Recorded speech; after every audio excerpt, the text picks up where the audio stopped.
Hello everyone, welcome back to my YouTube channel. और आज का हमारा टॉपिक है हार्ट अटैक में और कार्डियक जो अरेस्ट होता है उसमें क्या डिफरेंस होता है।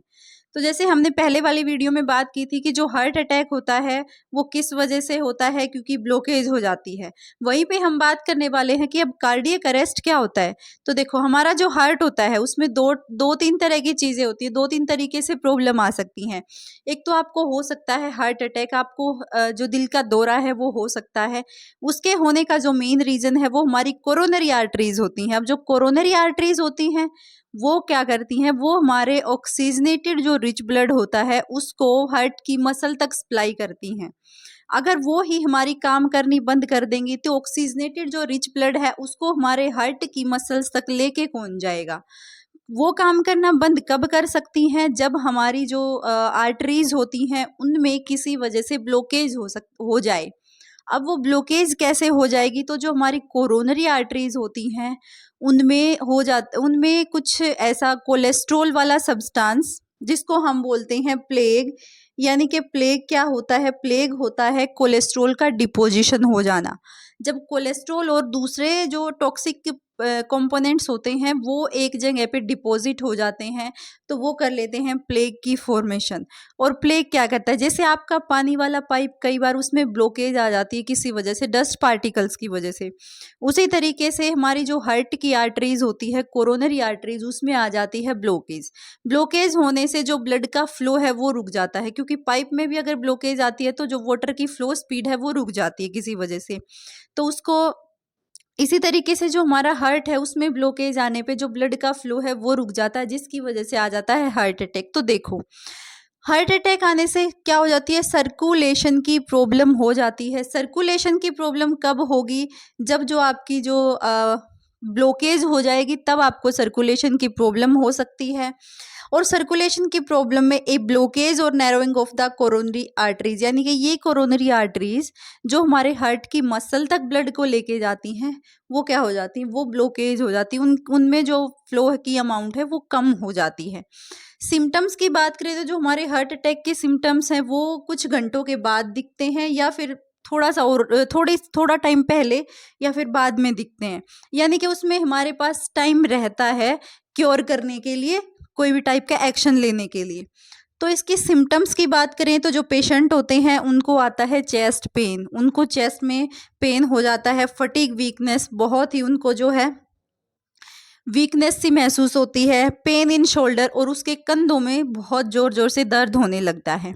और उस टाइम पे हमें क्या एक्शन करना चाहिए, सबसे पहले तो कॉल 911, यानी कि 911 पे आपको इमरजेंसी कॉल करनी चाहिए।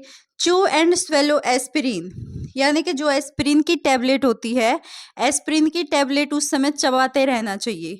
उसको चबाने से होता क्या है, तो एस्पिरिन को चबाने से जो आपकी ब्लॉकेज है वो कुछ टाइम के लिए यानी कि एक्सटेंड हो जाती है। उस टाइम आपको रिलैक्स मिल सकता है, आपके पास प्रॉपर ट्रीटमेंट के लिए टाइम रह जाता है। इस वजह से एस्पिरिन को यूज किया जाता है।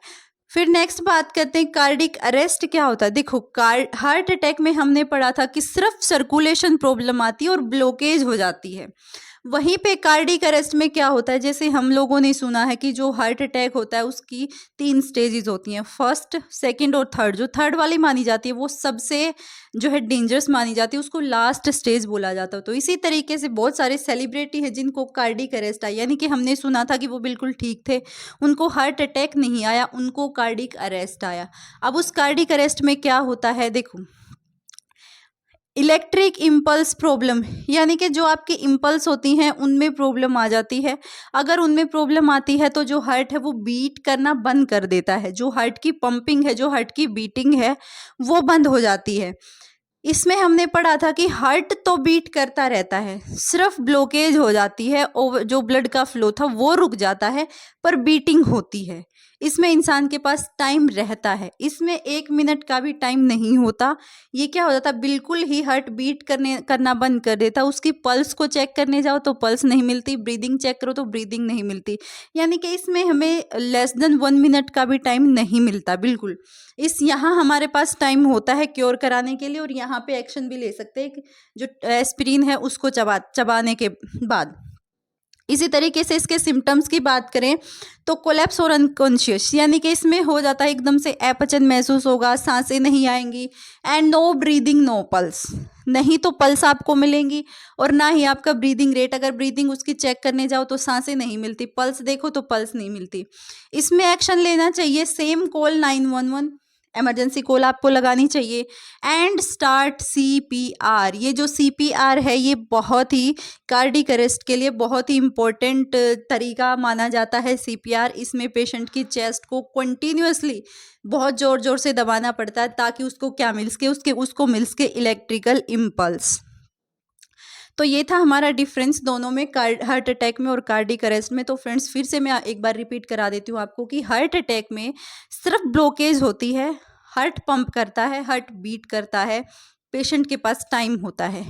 वहीं पे कार्डिक अरेस्ट में कोई ब्रीथिंग नहीं होती, कोई पंपिंग नहीं होती और बिल्कुल पेशेंट के पास टाइम नहीं होता। बहुत सारे सेलिब्रिटी अभी हम डे बाय डे सुन रहे कि कार्डिक अरेस्ट से उसकी डेथ हो रही है, तो यही होता है उनमें कि उनकी बीटिंग एकदम से ही रुक जाती है, इंसान के पास बिल्कुल टाइम नहीं होता। तो फ्रेंड्स ये था एक डिफरेंस और छोटा सा, बहुत छोटा सा टॉपिक है। जो इलेक्ट्रिकल इम्पल्स होते हैं ये हमारे कार्डिक अरेस्ट में, इसको रेगुलेटरी देने के लिए CPR का जो प्रोसेस है, चेस्ट को प्रेसिंग की जो प्रोसेस है वो की जाती है। आई होप कि आप लोगों को ये वीडियो पसंद आई होगी, टॉपिक समझ में आया होगा। और जो इनको एक ही तरीका मानते थे कि हार्ट अटैक और कार्डिक अरेस्ट एक ही चीज़ होती है, तो ये दोनों बिल्कुल अलग अलग चीज़ होती हैं।